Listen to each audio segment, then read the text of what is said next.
आइए आज हम सभी लोग जानते हैं, क्या जानते हैं भाई, खाइए भी झटकिए भी।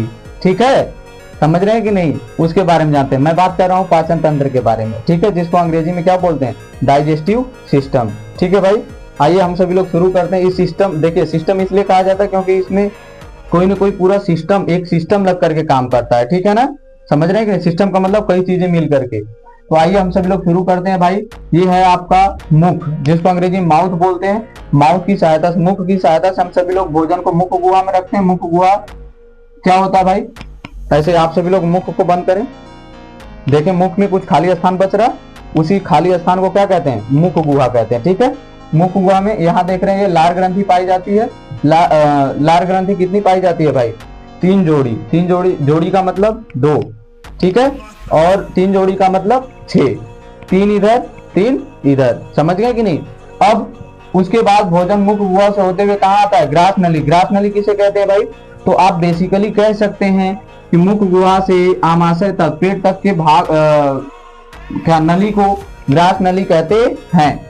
उसके बाद आपका आता है आहार नाल। आहार नाल किसे कहते हैं भाई, जिसको अंग्रेजी में एलिमेंट्री कैनाल बोलते हैं। आहार नाल किसे कहते हैं भाई, भोजन जिस रास्ते या मार्ग से होकर के पेट में आता है, आमाशय में आता है, उसे आहार नाल कहते हैं। अब भोजन आहार नाल से होते हुए कहाँ आ गया, आमाशय में, पेट में। आमाशय में आप सभी लोगों को बता दें कि सबसे ज्यादा देर तक भोजन कहाँ रुकता है भाई, तो स्थिर होता है। तो आपको बता दें आमाशय में, पेट में, ठीक है, लगभग 3 से 4 घंटे आमाशय में इसका पाचन हो जाता है भोजन का। उसके बाद कहाँ आता है, ये देखिए छोटी आंत। छोटी आंत से होते हुए, देख रहे हैं कि नहीं, ये छोटी आंत है। छोटी आंत से होते हुए कहाँ आ जाएगा, बड़ी आंत। बड़ी आंत से होते हुए भाई, ये देख रहे हैं, बड़ी आंत से होते हुए कहाँ आ जाएगा, मलाशय। मलाशय को अंग्रेजी में रेक्टम बोलते हैं। क्या बोलते हैं भाई, रेक्टम।